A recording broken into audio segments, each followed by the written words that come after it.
go, man? How was your week? It's been good. Hey, man, you ready?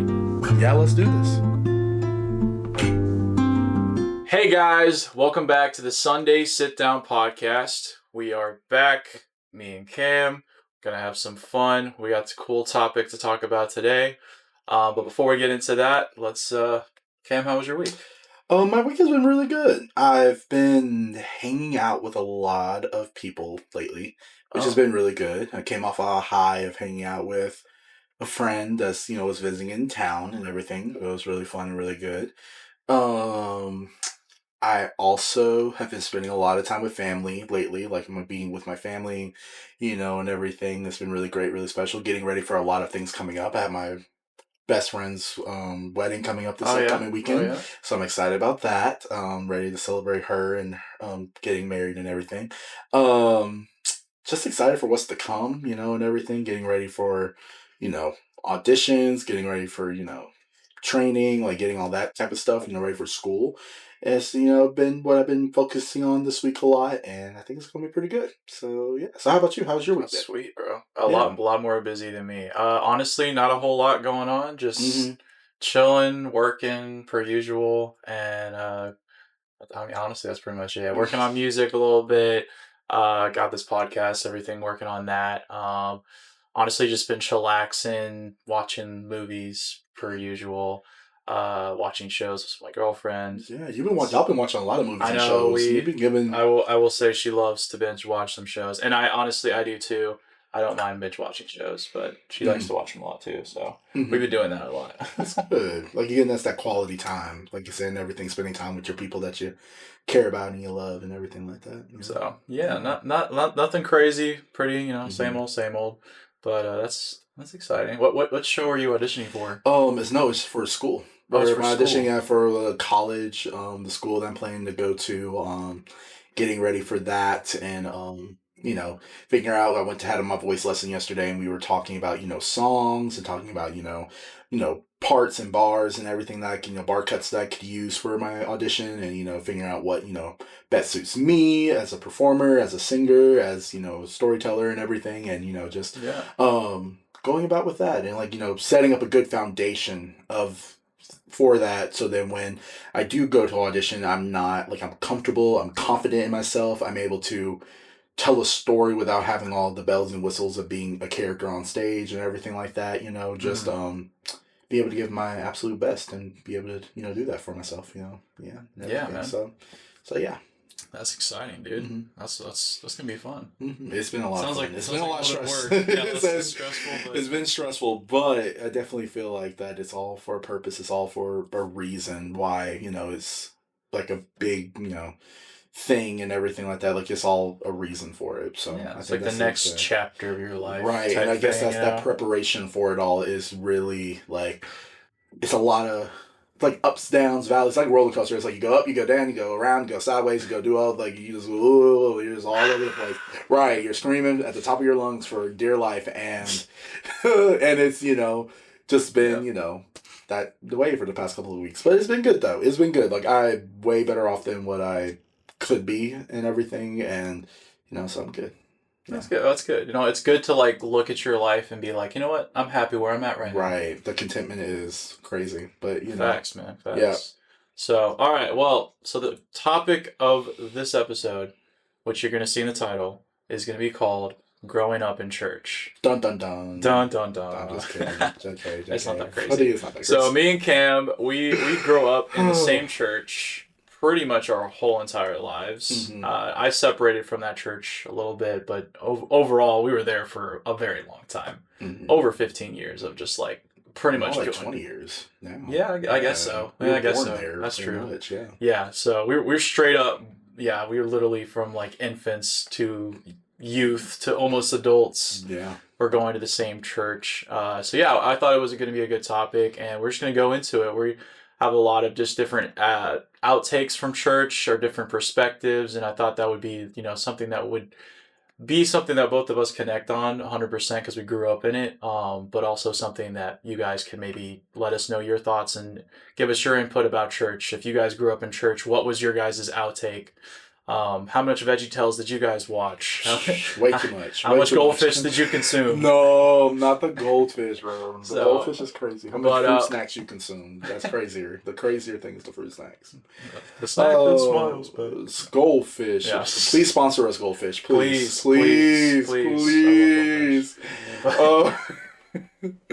Oh, but no. So let's go. Let's start off with going into, so like, because we grew up in church, like as a kid, I wanted to kind of go into what was church to you. So let's bring ourselves all the way back. Let's back to the bring it back to the good old days, back when we didn't have jobs, we didn't have to worry. No responsibilities of nothing going on. We'd just go to your house after church and watch movies or watch shows or play video games. The biggest thing was, the biggest concern that we had was whose house are we going to go over to after church? Or are we going to go to lunch after church? Are we going to hang out after church? All that type of stuff. I would say my experience, growing up in church as a kid, I feel like was like that. It was a lot of more, it was definitely a routine. I feel like it was like on Sundays we go to church, we wake up, get dressed, go to church, then we have lunch, we do whatever after church, and that was routine. But it also was like a time of fellowship. It's a time because when you're a kid, you're just I see my friends at church. Like you're not really honed in on like I'm everything. Like you have like a small concept of what everything is actually about. Right. Yeah. It's like the story. It's like actual like stories of the Bible and everything like that. It's more of a lesson in that way, more or less than a like, oh, this is the hardcore word. Like you need to know this, put it in your heart and everything like that. So I feel like it was more just like, a simple, fun, there was, obviously games as a kid, like you played games, you did arts and crafts, you did like, you had snack time, all those things, growing up in church and everything, being a kid, it was a lot of fun. I know that's not everybody's experience, especially with, just how the world is and everything like that. Every church is different. Oh yeah, and every church is different. It's like, it's weird because like, since we grew up in the same church for so long, it's like when you go to like other churches, you're like, this is weird. Like, why do you guys do it like this? Yeah, and then you have to realize like not every church is the same, right? Right. So, but I would say for me growing up, I just remember, honestly, as a kid, I felt like I was actually more excited to go to church than I am now, I would say. I would always want to be up. I'd always want to go. I'd always want to be involved with the games or, all this different stuff. And just try to be involved as much as possible, to be honest. I really liked being in a community of people. We made a lot of friends there, had a lot of fun and bad times, all the good memories of stuff. But I would say overall experience as a kid was pretty good. Oh, yeah. The biggest thing was like, obviously as a kid, you're like, let's get through the word. Let's go play some games. Yeah, like I wanted to go. I wanted to go win some prizes. That was a big thing too. Like we'd always like the way our like children's ministry was really set up is like we'd go into the worship, we'd go listen to worship, or we'd do our own worship. And then we would probably do like a little bit of word time. They do like maybe 20 minutes of like a Bible story of some sorts. And then we do game time at the end. And that everyone was like the most hyped for game time. Everyone was ready to either eat a snack or get ready to play a game. Because I feel like again it was that where that it wasn't, I feel like just in my experience, and like the word was taught, and I'm grateful that the word was taught in our church, but I feel like again we were such like in such a kid mindset to where it's like the games were like above the word, and what was after was like we were just sitting there and we're like, oh yeah, like we're listening to the word, like answer questions, read Bible verses, do everything like that, and it was more of a more of a childlike experience than actual like, you need to get this word in. Like there are definitely things that from that era of being in church I definitely still hold on to till this day, but it definitely was, like you said, more of that like, oh, let's get ready to play games, or let's go do snacks, or get ready to go outside, or like when church was over, that's when everything was really fun. And again, like you said, that community was honed in, and like that's what made church and everything 100%. So it was a lot of good fun times growing up there, and I feel like it was like we did have a small concept of it, and of course, like we said, like we're so excited about the games and all that stuff. But at its core, there was a lot of times where we did find Bible stories interesting, and we did all these like different things as a kid you like hear about, and you're like, that actually happened. You're like, a lot of it, like your mind doesn't, like as a kid, your mind really doesn't wrap around like, oh, this actually really happened. Right. Like it's like, oh, these are Bible characters. Right. Like it was a story. Like you know, we're telling you a story about what happened, and we're like, yeah, this is great. It's a story, but let's get to dodgeball. Let's play dodgeball instead. That's crazy. Yeah. Before we move on, we got a list. What was some of your favorite snacks? What'd you say? Oh my goodness. I mean, we already named goldfish. Yeah, goldfish was definitely the key one. Goldfish was it. Also Ritz. Oh my gosh, no, when I tell you, I forgot. I don't know if they even still have this variety pack left, but like the snack pack that we had at church, it was like the Ritz crackers. They had the Ritz. It had the Chex chips, Mix. The Chex Mix, the Chips Ahoy. Oh yeah. The what's the name? What's the other one? Oh my gosh. I want to say it was Teddy Grahams, but I didn't care for Teddy Grahams like that growing up. Really? But I didn't. No, I was never. I'm still to this day. I'm like, I guess it's the texture and the taste. I just can't really do it. I feel it. But I forgot. But we had like the best snacks. Like when we go in there, gummies. Like oh my gosh, all the snacks in church were the so good. Best. And everything. So I remember one funny memory too is after communion they would have you remember that Miss Betty every single time we get done with they get done with communion in the front service, they bring everything back to where we were because we had it's like an auditorium per se, and like this was like all auditorium, and there's like a little kitchen on the side over here.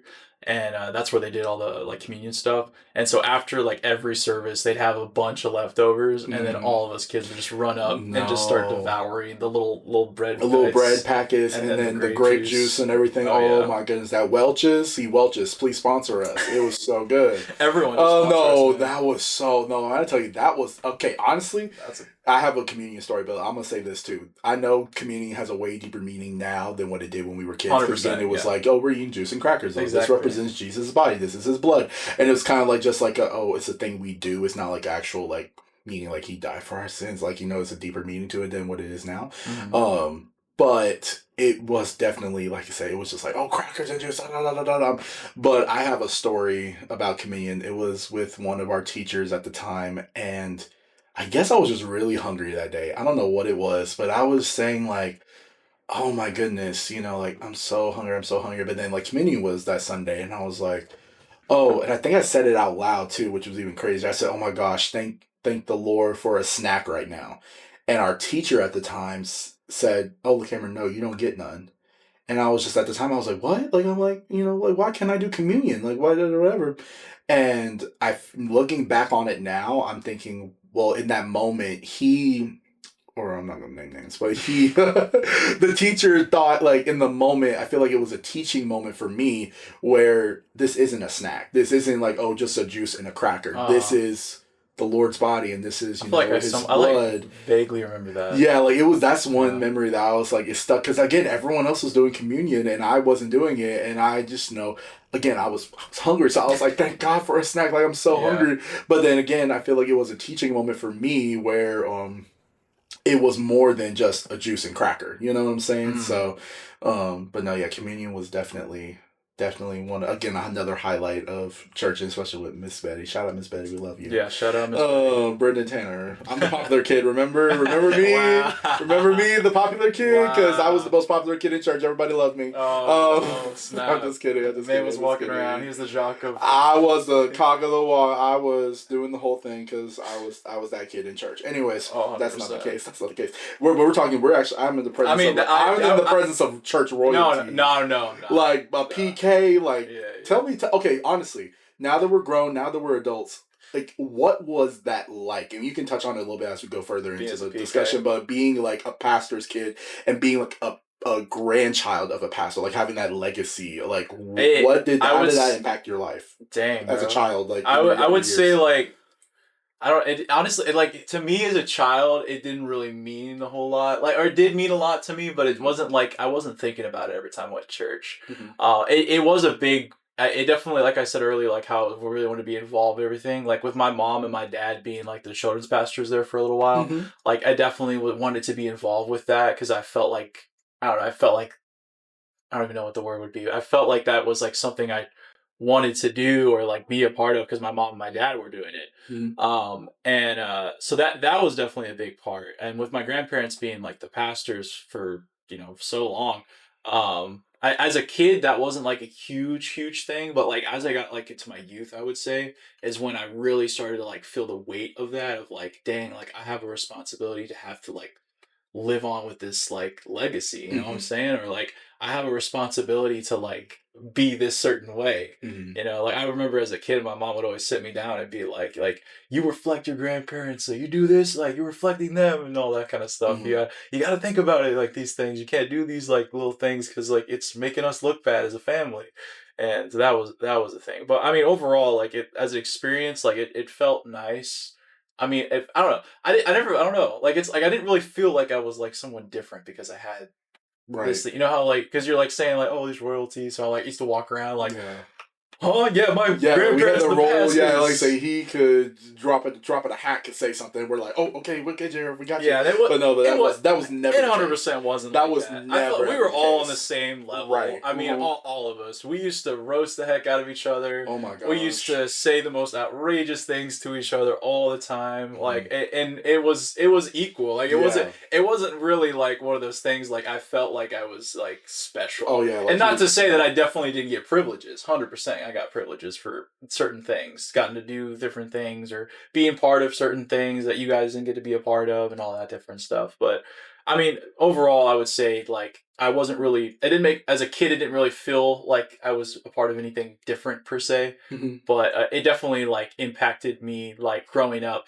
to like take that extra second to be like, okay, these are my grandparents. Like I need to like try to do better, like type of thing. Like I need to have a better attitude, be more attentive. Don't fall asleep in church. Like like it's a bad look. My brother on the other hand, that's another story. Yeah, so that's another story for a different day.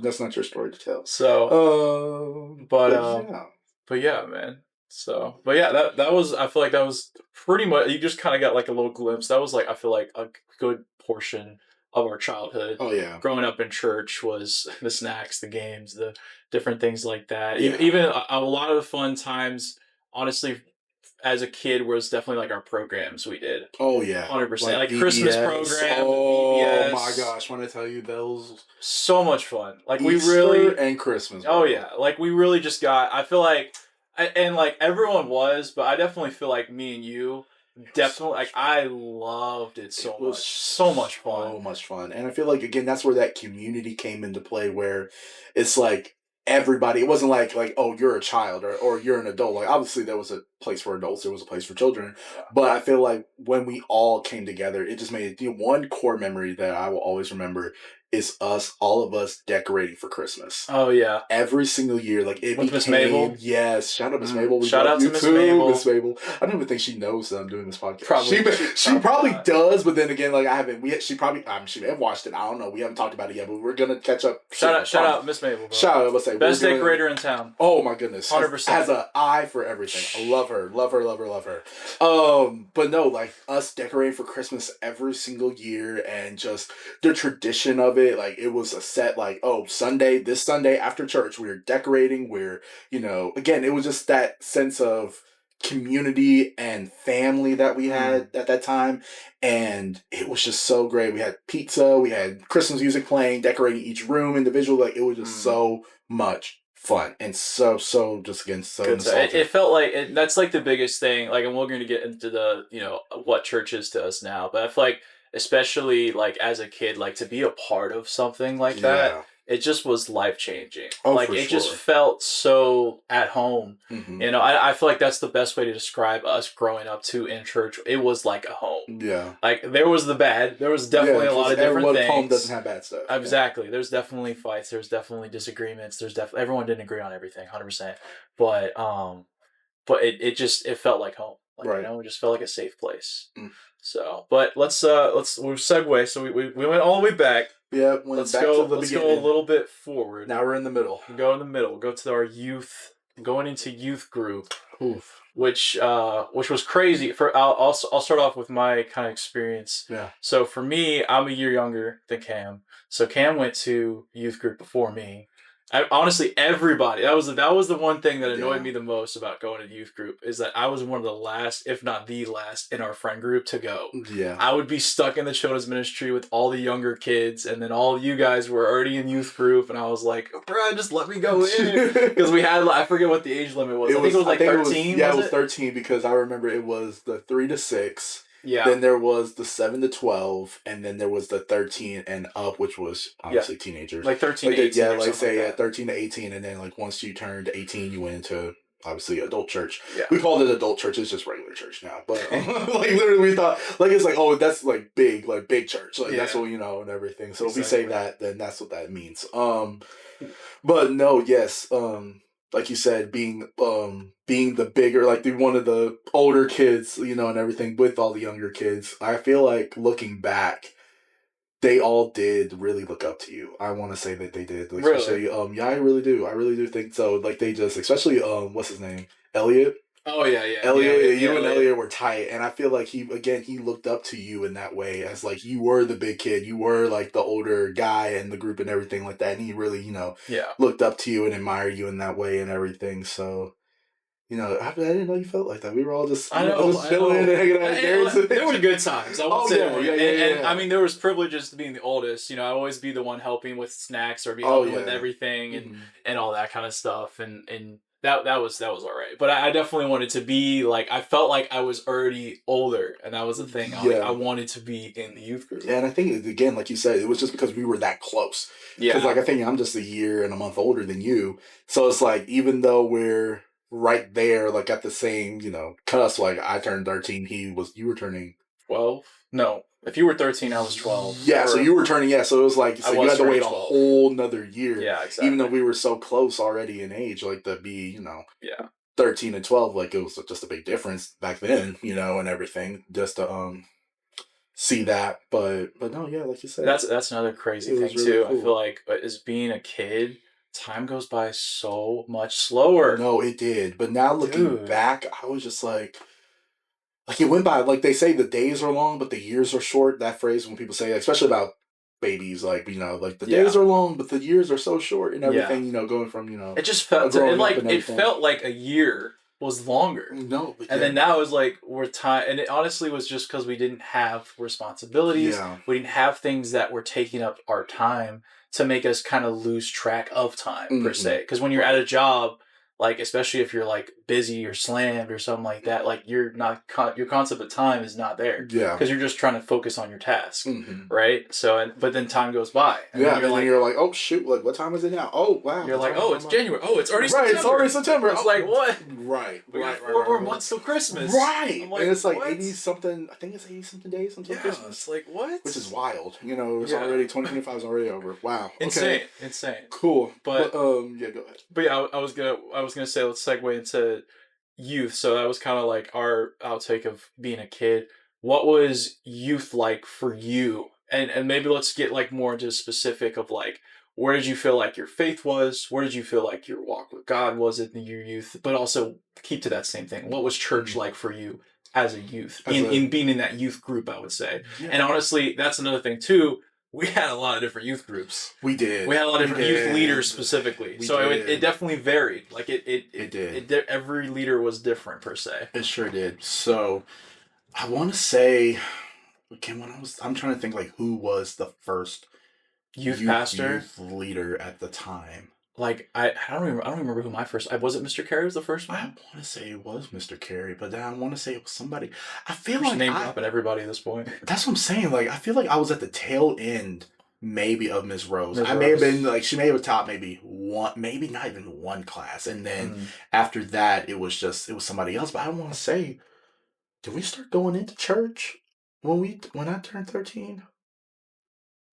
I want to say we did because they didn't have like no youth or anything like that on like Sundays. On Sundays, yeah, but they did have it on Wednesday nights. Yeah. It was just Wednesday nights when we had youth, but I feel like I want to say I was on the tail end of Miss Rose, but then Mr. Carey. See, I want to say the three I remember prominently were Mr. Carey and Katie, Rock, Oh yeah, We're gonna say Mr. Rock Stevens, and then Jesse and Stephen. Those are the three that I feel most like those were like the three pillars of like our, and that was again just from when we were like 13 to when we were like 17, 18 years old, which is crazy to think that we went through that many.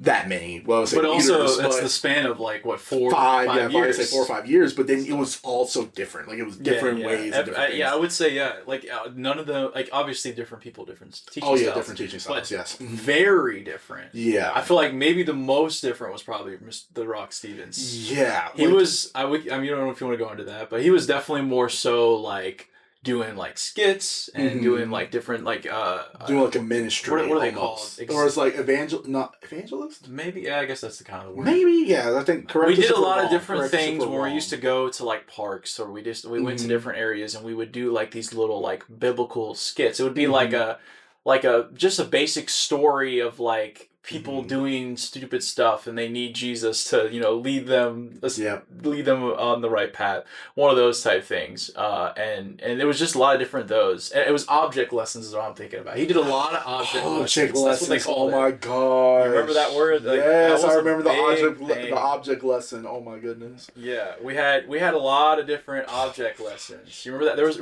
There was a box. You remember that? It was like the different box. It was like, I think it was a box that said like sin or something like that.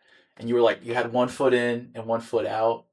You remember that? No. I feel like I don't remember that. Maybe, but no, it's like it was something like that, and it was like I think the object lesson was that like you can't have both feet in both. Like you can't like move, you need it's either one or the other. You're either bound by sin or you're with God. Set free from that. Yeah.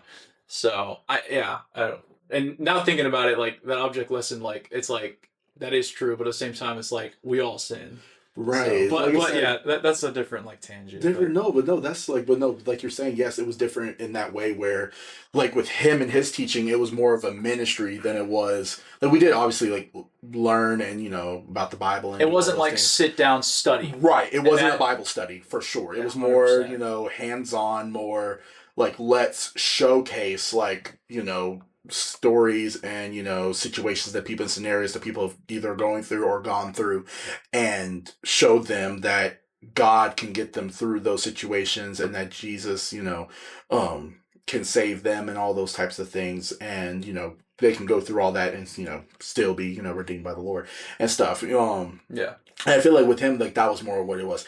Now with Carrie, Katie, and then Jesse and Stephen, it was more of a sit down Bible lesson. Like, let's learn this material. Let's, dive into the word and see what it says and what it's all about and everything. And then, and in my experience, I feel like I should have taken more advantage of that because I feel like back then, I remember didn't we do like Bible plans?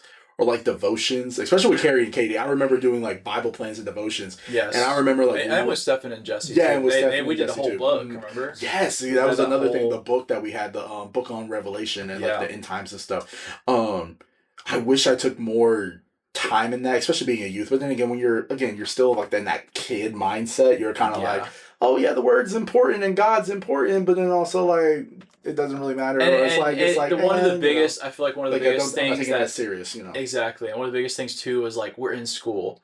So a lot of times it was like, take this book home and do this, and you're like, I already have that throughout my week. I'm not doing that. It's like I don't got time for that, Yeah, or like 15 minutes before church, you're like, okay, I gotta write. I was like, and just make up random answers for nothing. Literally, always make or like you just click through the stuff to be like, oh, I completed it. Yeah, I did. Yeah. But then not thinking like they probably saw the notification 5 minutes before church started, and they were like, yeah, they just started. Not thinking like, oh, I did do it. And exactly. But no, yeah, I wish I took more. I wish I was more. Again, attentive. Yeah, like, and I feel like everyone can say that about anything in life. I wish I could be more attentive, or I wish I could have, been more in that moment. But now I feel like I have more appreciation for it now compared to when I had it then. So I thank God for that. But anyways, what was your youth experience like? I mean, obviously we grew up in the same sort of, so it's somewhat similar. I mean, like I said, it was the same thing a lot of times too. Like I definitely, like a lot of the stuff we did talk about really good. And a lot of that stuff did impact my like thoughts and like made me question a lot of things. Like I feel like definitely with Stefan and Jesse, Yeah. like I definitely felt like I was very open to ask questions, you know, because I feel like a lot of times in a lot of different churches I've been to, like, you know, asking certain questions, no. It's like a, you know, you're supposed to just, you know, take the word in and don't question it, you know, type thing. But I especially in my youth years, I question everything. Like I was so like, well, if this happened, why did this happen? Or why should I believe this? Or why should I do that? And all these different like, and sometimes they were stupid questions, but that was definitely, I feel like, very impactful to have leaders that I could go to actually ask questions about the Bible. And I got that, honestly, I would say we got that a lot with Stefan and Jesse and with Mr. Carey and Katie, was that open conversation. They had a really good job at having serious talks and even telling us really serious stories that impacted their lives. And those stories impacted my life hearing them. Like, you know, like that was like, oh, dang, like, you've been through it, man. It's like, oh dang, like, and you're still here. Right. You know, that's what I'm saying. Like that's like, honestly, for church, for me, like honestly hearing people's testimonies, that is like one of the best and also just my favorite type of preaching way to spread the gospel is hearing people's testimonies, hearing what they've gone through, living life, and knowing that they still believe God is the only way, that God is the only thing keeping them going every single day, you know. And you're like, dang, and it's like that, you know. It's if he did it for him, they'll do it for me, right? It's one of those things. So I feel like that was a big thing for me in my youth, is hearing those different stories, getting to ask the questions, hearing those testimonies, hearing other people tell their testimonies. Like I remember, a weird memory is that I think, I don't remember if it was Mr. Carey or Stefan and them, but I remember like we used to do like weekly, like they would be like, what's one thing you're like thankful for, or like one thing that you like learned this week, or one thing, like a testimony. I remember that was a big thing too. Like I remember you telling like different testimonies, like, oh well, I told this person that or something like that, and then, you know, it would be like a conversation starter or whatnot. But yeah, per usual, I mean, you know, going into youth, the concept of church, the concept of God, it became more real to me. You know, it became more of like, okay, I need to actually get my crap together. I need to actually do these certain things. Did I do them perfectly? Heck no. Did I follow it all the time? Heck no. Do I still do it? Heck no. You know, but we're still working. You know, I feel like a really good, I forget who said this, but one of the best things I've ever heard is like, living life as a student. You're always learning.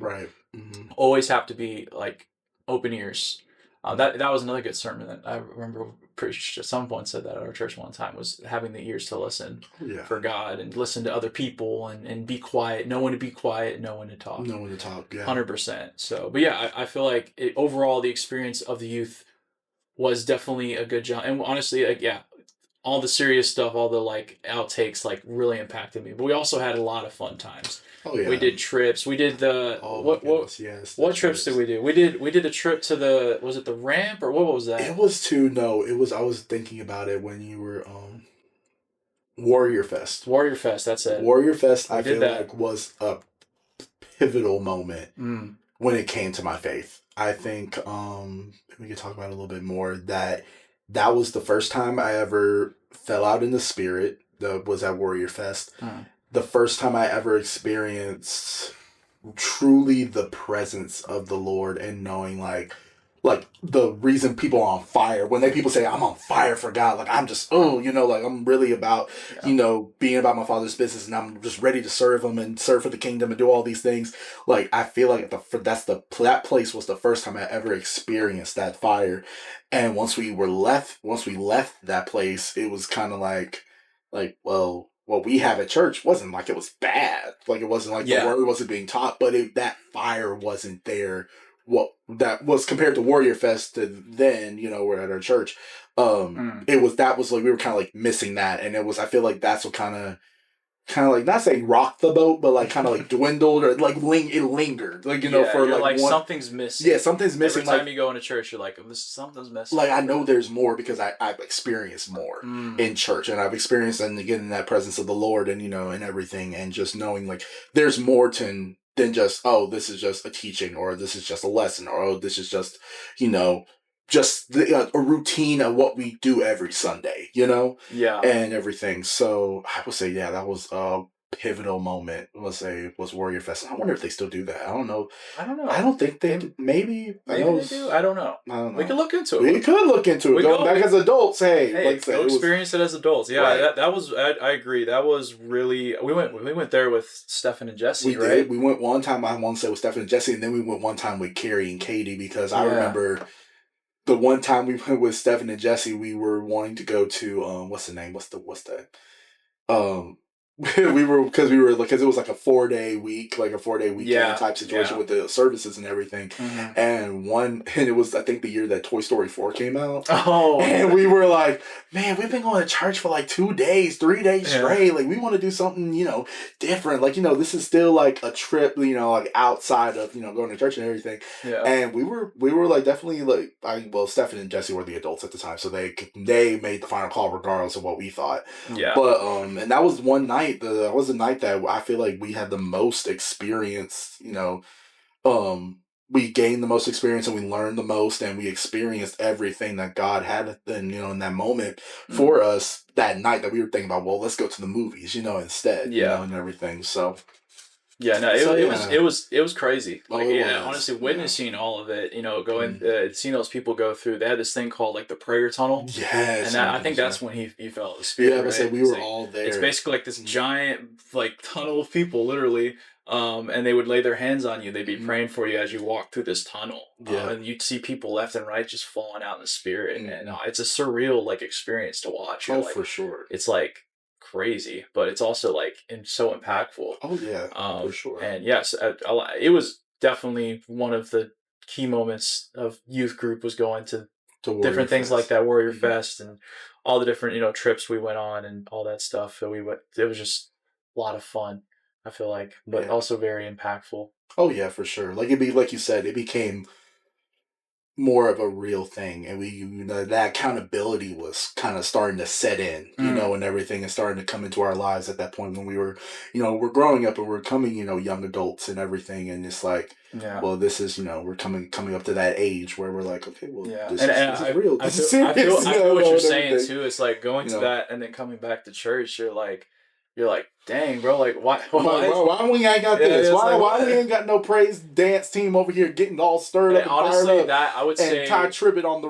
on the speakers, like, what's going on, dog? What's happening? What's going on? Why are we going crazy? Why are we like busting out and just running? Yes, Lord, yes, and all these things and everything. Yeah. And there would be sometimes. Oh yes, for sure. It was definitely, like you said, the Spirit was there, but I feel like it was more pick and choose. It was definitely not a whole lot of times. Yeah, it was definitely like, it was a more refined, reserved, I would say more. And honestly, I would say too, being in that youth era, I feel like that was when I started to kind of dislike the like routine. It felt like a routine a lot of times, going to church and hearing the sermon and hearing worship and all that different stuff. And I can't talk because I was part of the worship team sometimes. Yeah. And that was another thing too. I don't want to go into that a little bit, but I was a part of the worship team in our church for, I don't even know how many years, like 2 or 3 years or so. Yeah. When I was, I don't remember how old I was, like 16. Yeah, we were at least in our...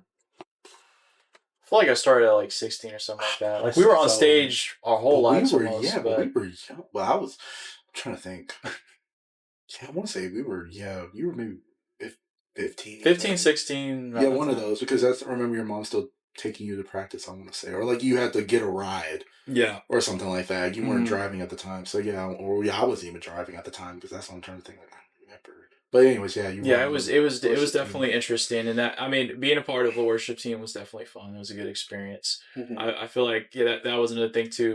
Being a part of the worship team too, it's like a lot of times you'd be like, oh, it's the same songs, and I was like, and honestly, that was kind of I don't want to get into that, but that was one of the jokes or kind of things that went around, is that our worship team would do the same songs every single week. But y'all knew y'all's strengths, and I feel like that's what made y'all strong. And in worship, like, y'all knew what the Spirit was leading you all to maybe do or not do and everything, but then also like knowing that like you knew what songs y'all sung. Like your Aunt Jeannie, like say Anna, Nicole, you, Jessica, whoever. It's been. There's a giant list. There was a whole list of people that I can name off that were part of the worship team from that time until now. Yeah. But like y'all knew y'all's strengths, and I feel like did it get monotone? Did it get monetary? Like there's them saying they singing this song again. Yes, there were those moments, but I feel like still the presence of God and like the Lord was still in the midst, regardless of if we you may have like whatever. But then again, that goes to show like it's more about the posture of your heart, not about what the people are performing. Like it's really true. Like and honestly, you get yourself into the spirit. Like they're leading you. That's why they're worship leaders. Like they lead the spirit and they lead you. But it's like it's your it's you. And at the end of the day, it's individually you leading, putting yourself into that atmosphere. And everything. Yeah. And honestly, like a lot of the good times like in worship was definitely those times where we just sat in the spirit. Like we just let it. Don't even sing, or like if we sing like off mic and just either like pray in tongues or different things like that, just let the spirit ride, right? And let him move in whatever way he wanted to, and a lot of that made a lot of just impactful moments.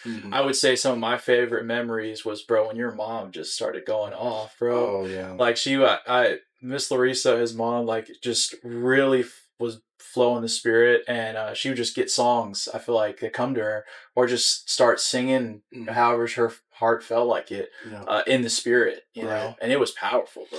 I know, and that's so powerful. I feel like that's what it truly does. It's like allowing the spirit to move, and I feel like when you do get in that routine of like, oh, we're singing this song, or we sing an upbeat song to get everybody riled up and get everything going, and then we sing more of a mellow song, get back into that presence of God, and once the presence of the Lord is there, and then we get into that really really slow song where we're really centered and silenced and everything. But it's nowadays, instead of like you're getting out of that routine of doing that to where obviously like some people have structure and things like that to where they do most of the time do it like that. But again, like you said, using my mom as the example, like allowing like the spirit to move through you and to like regardless of what it is and whatever's going on in the moment, to just let the Lord work and let the Lord flow and go through the the atmosphere and everything like that. It was what I feel like worship is truly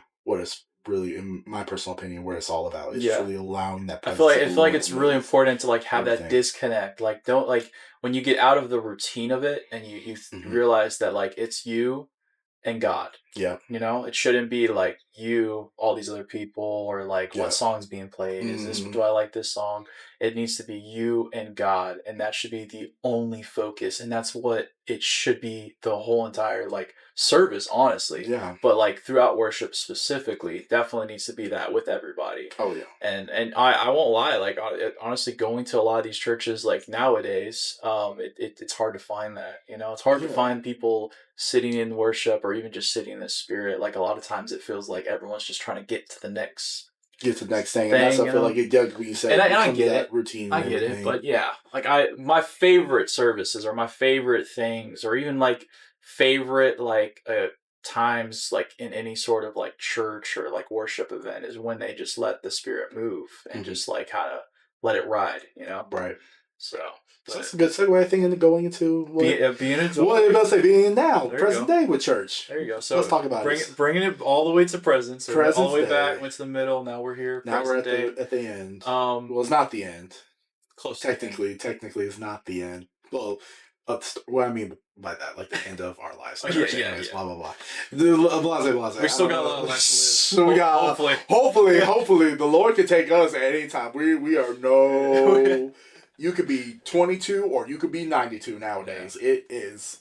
There's no predictions. There's no like favor. There's no favor. We thank the Lord for our health and for our able bodies. And again, I know those people at 92. They thank the Lord again too. But it's just like anybody, Anyways, going into that, my experience, I would say, being a now adult in church is. I'll go back to it a little bit just to give a little, backstory to this and context to this. It was 2020, and I feel like kind of 2020 kind of put a whole damper on church because that's when the whole conversation of well, is church essential? Like, are places of worship essential for everyday life? Yeah. Which I think it is, regardless of whatever you believe in, regardless of whatever, is your faith or whatever your spirituality is or anything. Like, it is essential. If you, like, it's like food. If you think if you can go without food, if that's what you think it is, like, I can't go without food, I can't go without my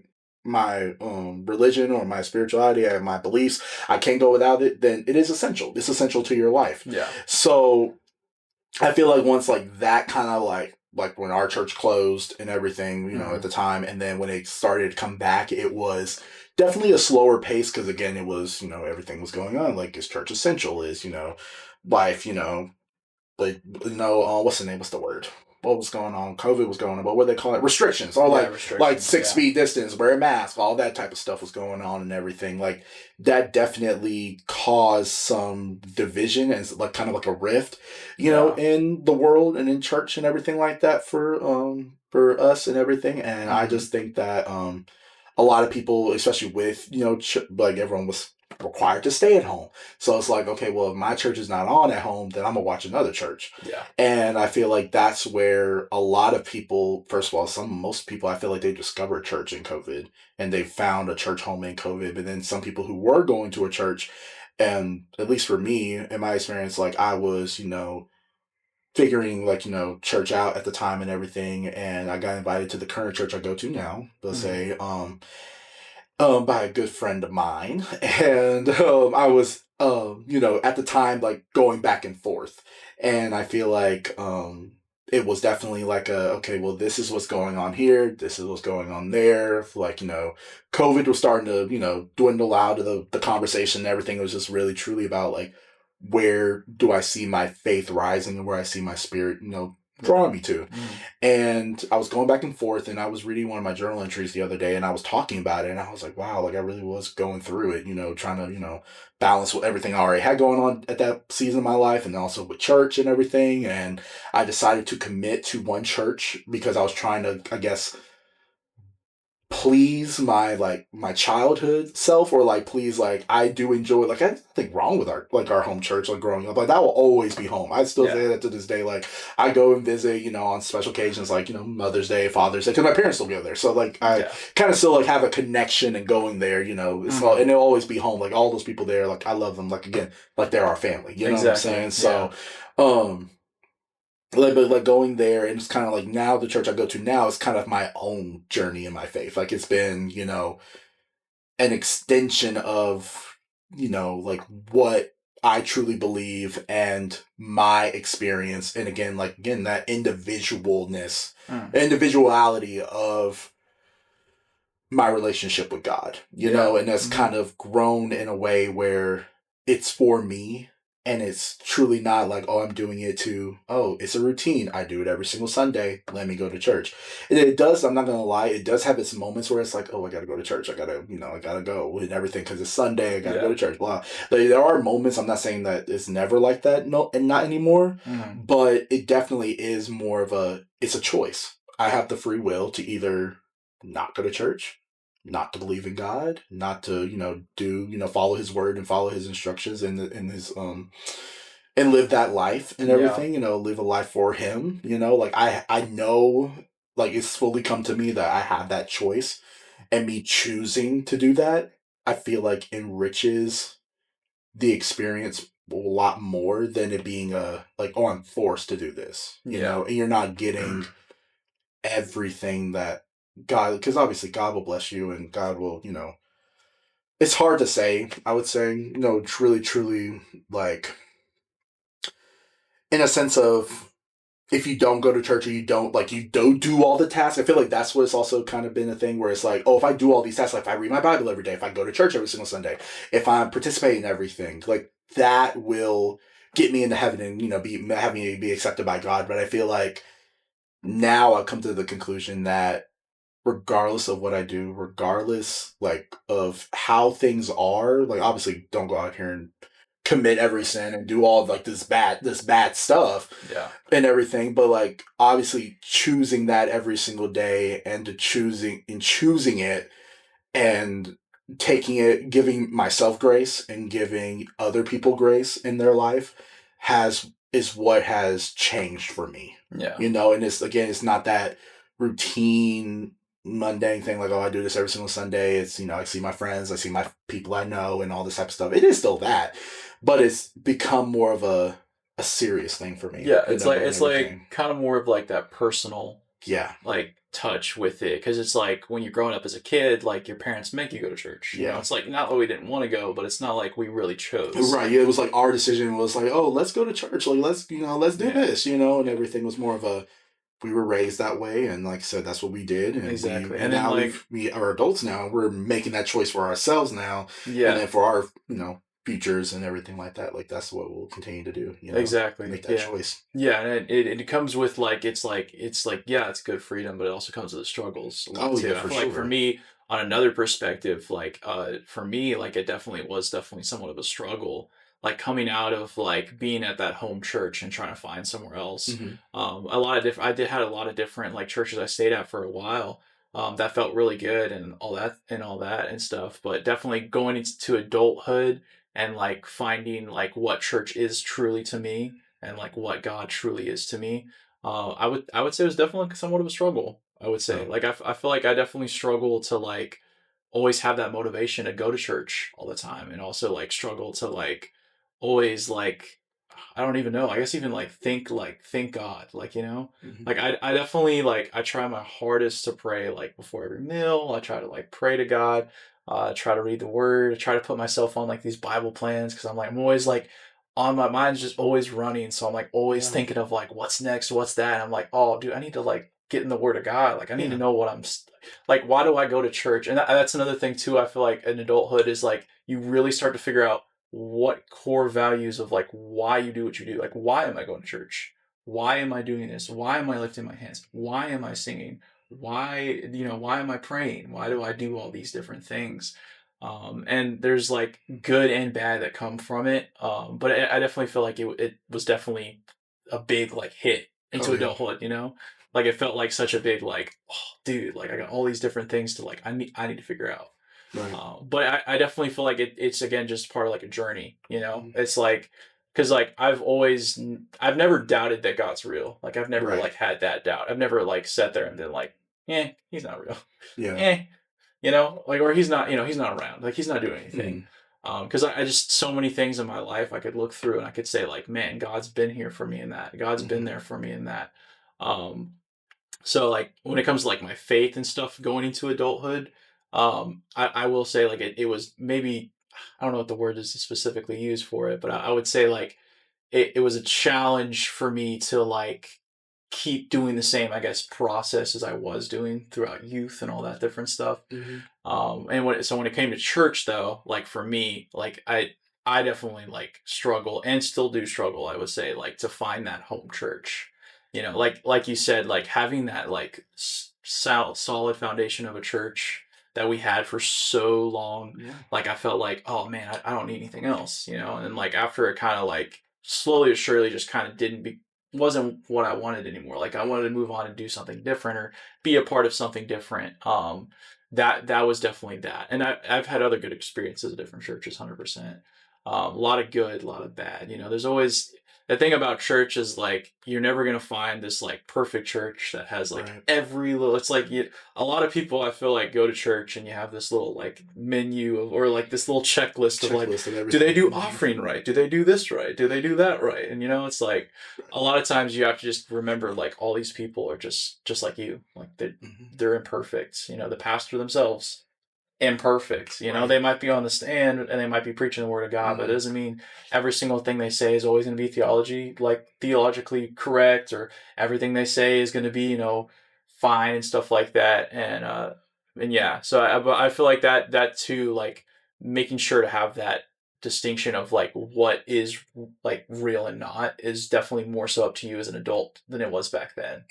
Like going and listening to sermons, like make sure you're actually fact checking what they're saying, like don't just like take their word for what it is, because there's so much going out, and that's the hard thing too, is like there's so many pastors, so many ways to preach, there's so many ways to do church. You're like, which one's right? It's like finding that like medium of like which one suits you and all that different stuff. that I feel like for me right now, that's kind of where I'm sitting at. Mm-hmm. You know, so but yeah, I just went on a whole tangent. Oh no, you're good. I was just like some, you know, and I feel like that's where I feel like a lot of people who have grown up in church are struggling with that, like figuring out like what does this mean for me, and how do I see it versus how my mom sees it, how's my dad see it, how does my elders see it, how does my pastor see it, Yeah. you know, and everything is becoming again that individual thing for everybody. And again, that's not saying you're cherry picking like, oh, I like this and I like that and that's all I'm gonna do. Like, no, that's just you being like, I'm figuring out. And like you said, it's a journey. And I feel like you're still, even if you found a church and you're taking a journey still, regardless in anything that you're like wherever you are, you're still on a journey. So 100%. So yeah. Well, yeah, bro. I mean, I feel like we had pretty good. That was pretty good. We went on like a little journey, like I said, just because again a journey. The journey of growing up in church. Name. Yeah, the journey of growing up. The journey of growing up in church. But no, yeah. But yeah, I'd say we end the episode like we want to try to end with every episode. Just leave on a good note. Yeah, let's leave on a good note. Like what's I feel like what's a good question? Yeah, you go ahead. I'm trying to think of something. Let me ponder on that for a second. Let me get that. Oh, what was that thing that? Oh my gosh, you remember who? Oh my gosh, what did you that you posted on our Instagram about the questions? We only got, I feel like, 3 responses. One of them was from one of my friends who said, "Can they be on the podcast?" I did see that one. Yeah, let's say, and maybe we have a chair now. We have a chair to where we have people guests on the podcast. We might have guests on. We are going to have guests on. Yeah, we have to talk about it. We need to figure out who the topics and all those types of things, all that different stuff. Yeah, all that good stuff. But but no, what was, I don't know, one of them I want to say was your favorite childhood memory, but I feel like we went through that. What's another thing? I think one of the questions was what was something you're like thankful for? Yeah, what was you're grateful for in your life? And you can go ahead. I feel like that's a good premise. We could just say like, what's one thing that you are thankful for growing up in church? Like what is the main thing that like you're like, dang, I'm so happy I grew up in church because of this. Yeah. And I would say for me, like I would say just the foundation, you know, the foundation of growing up somewhere and having these certain guidelines of different things. Like a lot of times, you know, you're in your youth and you're like, why are you making me do this? And why are you telling me to do that? And I want to do this. I want to do that. But you know, like when you get older, you're like, thank God they actually let me do that. 'Cause I could be like this. Yeah. I could be, you know, living in a mobile home or some crap, or, you know, like, you know, just could be off worse than what you are now. Exactly. And I feel like that, and I feel like just even being thankful for where you are, that's another thing too. Like, I feel like that might be the better good note is like, everyone should be thankful for what they have. Like, there's obviously a lot of people out there. So there's obviously going to be a lot of people that go through a lot of different things. And I understand that 100%. But at the same time, like when you look at your whole life, like I feel like at least there's got to be something you got to be thankful for. Like everyone should be able to, and just be grateful for like every moment that you have. You know, like I feel like a lot of people try to just go through life as like objectives and like, you know, I want to get to this place, so let's get there. Or, you know, especially in like the music business, it's very much like, you know, who knows who, and, you know, how do I get on top, or how do I post the best thing, or how do I, you know, get the most attention, the most likes and all that stuff. But it's like, just be like grateful where you are right now. Like even just this right now, like we have like a couple hundred views, like, you know, it's nothing crazy, but like I'm thankful for what we got right here. You know, I feel like that's a very like good thing, but also like a thing that everyone should be about everything. But yeah, go ahead. Oh no, like just to piggyback off what you're saying, like yeah, being grateful in the moment and being present in the moment, I feel like is, and I get we're saying I feel like people just are saying the same thing over and over, like be present, be content, be ta ta ta ta ta. Like we're just reading something off of a sign in Hobby Lobby. But. Shout out to Hobby Lobby. No, shout out to Hobby Lobby. But I do think like it does hold a lot of weight to it, to where it is like be present in that moment. And when you're a kid, like it's like everything's like go go go go go. Like you don't have that grasp of that yet, so you don't understand how to be present. Like you do like have fun and you're doing whatever in the moment, but you don't like grasp it to actually take it in digest it and truly like hone on to it as a memory and everything like that. And especially also growing up and being in your youth, like, being a teenager, experiencing like everything that you do and that everyone's, childhood and teenagehood is different. But again, yeah, to be grateful, to be present, to have meaningful time. And I feel like that's a difference. This book I'm reading, shout out to this book, shout out to Destiny Church. We're doing this, I'm still doing my book, but because I got it late, I got it a week late and something, like I've been skipping my days, but hey, God's good. I'm still reading, but it's been so impactful and so like, just such a great book to read. It's called 1 Month to Live. I forgot who the authors are, but I think it's like a pastor, husband, wife duo that wrote this book, but it's taught me so much. And like little, like the principles in the book of, loving passionately, living, learning I think I'm on the principle of learning humbly, to, again, like you said, always be a student, always don't ever think that you're, like, oh, I'm done learning, or I'm done, like, I already know everything I need to know about everything. Just to hone in on that and to truly live passionately, wait, what? Live. It's something. It's like just like live, laugh, love. Not live, laugh, love. No. It's not live, laugh, love. But it's like, again, like on the lines of, loving compassionately, living passionately, learning humbly. And I think I'm about to be on the principle for here in a couple of weeks, but or a couple of days. But again, it's just those things, like, if you had 1 month to live, how would you live your life? And living those, like, again, living, passionately, loving compassionately, learning humbly, and just taking in every moment as a chance or opportunity, not to do something like, to make, like to do a business, or to do, this, or to do that, or to live this dream, or to, do that, but just all the smaller things too, of like, spending time with your family, and again, listening intentionally when you're having conversations with people, and just, enjoying that time, and truly savoring it, regardless of how big or small it is. 100%. So yeah, I would say leave on a good note. Just be grateful, be present this week, and just be there.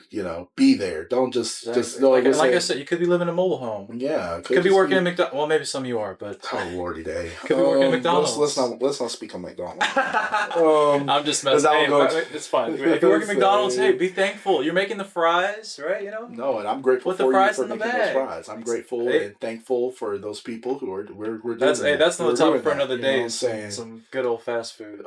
We'll talk about that another episode. We'll talk about that another day. But no, again, like just being, present. And it's like also one of the things is, and we can talk about it too more, but just are you, like the question is, are you living or are you existing? Like, are you truly, and again, that goes on multitudes of however people see what your version of living is, what I'm saying? Like, are you truly living your life and, taking in every moment, and it doesn't have to be a fast moment. Sometimes, like, it's those slow moments too, and everything. It's just, but are you doing it to where it brings you joy, and are you happy with what, like, at the end of the day, if you were to look at your tombstone and see your body in the ground, or however you're gonna go, if you saw your tombstone, you saw your birthday and your death day, and you saw that dash in the middle, were you happy with that dash in the middle? Were you content? Are you content? Like, at the end of the day, are you content? If your life were to end tomorrow, are you content with the time that you've had on this earth? And if you're not, then start working on it. Yeah, reevaluate. Right? Think about it, in a way that's not just, I have to knock everything off my bucket list. I have to go see the Northern Lights. I got to go see, this place at this time, and all these things. Like, those are some of your goals. Go do it, and everything. But it could be 100% more simple. Yeah, it could be spending time with families. Right, spending more time with family. Being more involved with your church. Being more, different things like that. Like, it could be some of these small things that would be super impactful. Right. Like, who's to say, spending more time with family, like, you're going to get closer with those relatives. You're going to get to have those moments that you wouldn't have had if you don't spend the time with them. Right. And same thing with being in church. Like, the more you don't go and do these different things at church, it might feel like work, or it might feel like a job or something like that. Like, who knows? You might meet someone that, you become lifelong friends with, or different things like that. Like, you just gotta take the chance. That's the biggest thing. But also listen to God at the same time. Like, oh yes, I feel like a lot of times we can just kind of like pick and choose what we want. Right. But if it's not what He wants, then I feel like that's that's another thing big too. deciding factor. And that's what I love. Also, too. That's a whole. Like you say, that's a really good point there, and a whole nother. That's a good conversation there too. Talk about that. But I love seeing those shirts, and this is again a silly little thing. I love seeing those shirts where it's like it says your plan on it, and it's like one little thing, and then it says God's plan, and it's like a multitude of all these crazy things. And it just puts into perspective, like, yeah, we may, come up with plans to be like, oh, yes, I want to do this. I want to go do here. I want to be a part of this. I want to do that. And, like, that's all great. That's, again, I'm all for people dreaming to the sky's the limit on anything you want to do with your life. But then, again, you see how God, and again, that's the thing I'm learning right now, too, is that taking what God has placed in your heart and the gifts that he's placed in you and using it for his will and his purpose for your life. And that you are going to be, regardless if you think like, well, am I going to be happy doing how you want to do them? And that's where I feel like faith comes into play. Like that's what faith is like having faith in the unknown of what, like, it may not, we don't know how it'll end up. We don't know if tomorrow's even promised. We don't know how this will end up, and if we're going to have a year from now, 5 years from now, like whatever, like it's over time, like, that's where that faith comes in, and it, it's pretty cool. It's pretty awesome. If you think about it, like, it does struggle. Like, hey, there are some hard days. But when I tell you, when you come out of that struggle and you come out of that storm, I'm telling you, it is some of the best life you can ever live is through a storm. 100%. Yeah, I think there's that. I don't know if is it a Bible verse or not, but it's the faith without works is that. Oh yeah, faith without works, and then no, that was the verse I was telling you about. My favorite. Oh, let me tell you my favorite Bible verse. Oh my goodness. Let me see. So it's Hebrews 11:1. It's faith is the substance of things hoped for the evidence of things not seen. So pretty much, just again, I'm not a preacher, so please do not take my word. Interpret what I'm saying as like, oh, this is the word, and this is God speaking to me right now. No. Well, how I interpreted that verse is that the things that we hope for, the things that we want to see to come to fruition in our lives, if it is meant for us, is to have faith in it, regardless if we do not see it or not. If we don't even know if it's even possible to still have faith. Yeah. So if it's that ring you're hoping for all my couples out there, for everybody, or is it that house where the people who are trying to buy a house, like, you're in your apartment and you're like, oh, my life is, I'm still living in this apartment, we don't have a home, or da-da-da-da. Or if it's that college student who's waiting on that acceptance letter from their dream school, like, come on, like, I have faith that if it's God's will, that I'm going to get into this school and everything, and I'm, like I said, we're going to pivot from there, and reevaluate and all those things, It's just like that type of thing is, and again, that's where I feel like that's where he's like, just trust me. Where's the song Carrie Underwood? Jesus, take the wheel. Oh yeah.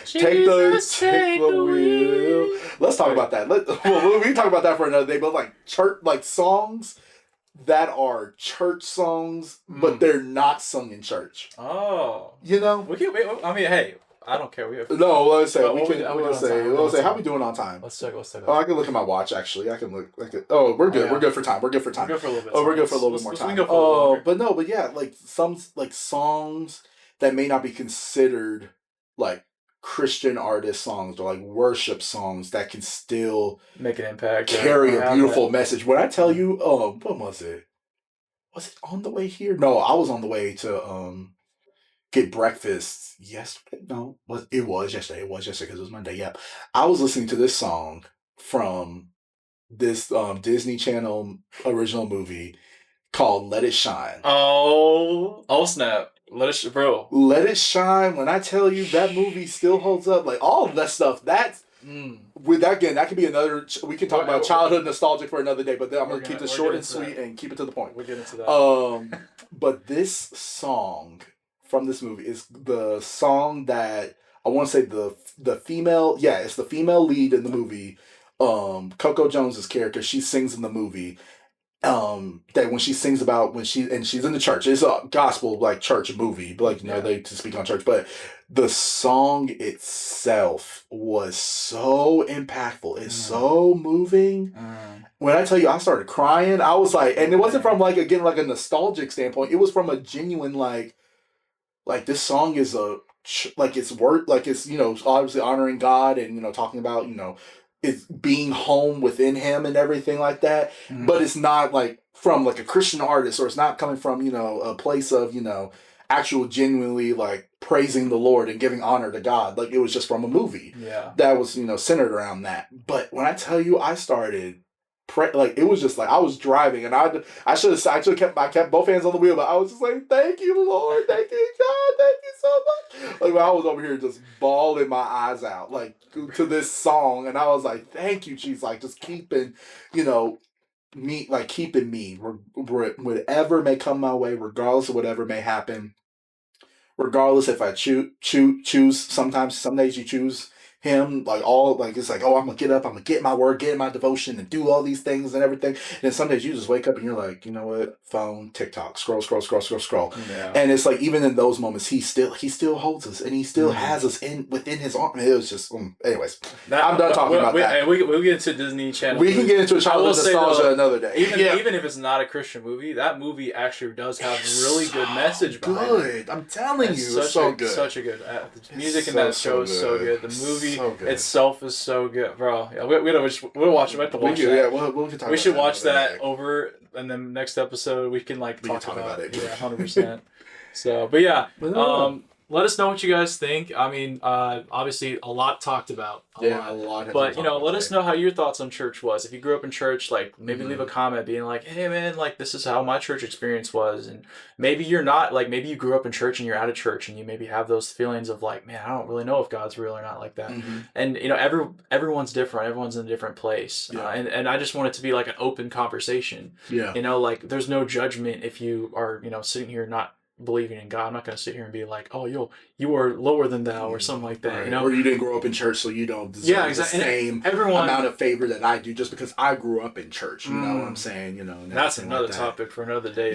Everybody's on this like pedestal, or like everyone's like, oh, I'm above you, or I'm below you, or like or you feeling that way of like, oh, I'm below them. Like I didn't grow up here, or I don't know God like how they know God. Or it's like, well, I know more about the Bible than you, and I tithe this and I do all these things. Like there's no like we're all here on the same plane. We're all on the same playing field. Like everyone needs to stop with the whole like, oh, I'm like, I know, and again, it's coming from the enemy. It's a place of insecurity for most people when they feel like they're below, and then again, it's a sense of pride again from the enemy. Talk about oh, I'm better than you, this, that, and the third. You know what I'm saying? It's just. And I would say too, another thing too is like if you are one of those people that doesn't go to church, you've never been to church and anything like that, go experience it. Like straight up, like honestly, it's not one of those. I picked the right church, obviously, but. Just go experience it. Like, like what's the hurt, Right. Like, just go see if it's for you or not. I mean, church is such a, it's such a wide grasp of like difference and all this different stuff, like all these different teachings and stuff. But personally, I think church is very important. It's very vital for us, and getting involved and being around people with the same faith, and that's like the best part of church is like all these different people, all these different backgrounds of all these different things are coming together and being as one. That is the most important thing. So, but yeah, just let us know what you guys think. Leave some comments. Yes. Like and subscribe. And thank you to everyone who has supported and commented and shared. And when I tell you, as like all the people that have reached out to me, they're like Cameron, you started a podcast? Yeah. Or like Cameron, what are you doing? What's this? You started a podcast? Like, how did you, when was this happen? And everything. Yeah. Like, it's been such an immense support and everything for both of us. And we do greatly appreciate everybody who has listened, who has shared, who has thought about us, talked about us, all the things. And we greatly appreciate you guys. So I just want to say thanks. So yeah, we'll guess we'll catch you guys later. I'm not sure when the next episode will be out, but we'll be a little more crisp in there. Maybe, yeah. We'll figure it out. But yeah, I hope you guys enjoyed. We will see you guys later. It's been the Sunday Sit Down. Have a great week, everybody. Peace, man. I just come over here and the camera's off. Oh, no. All that good.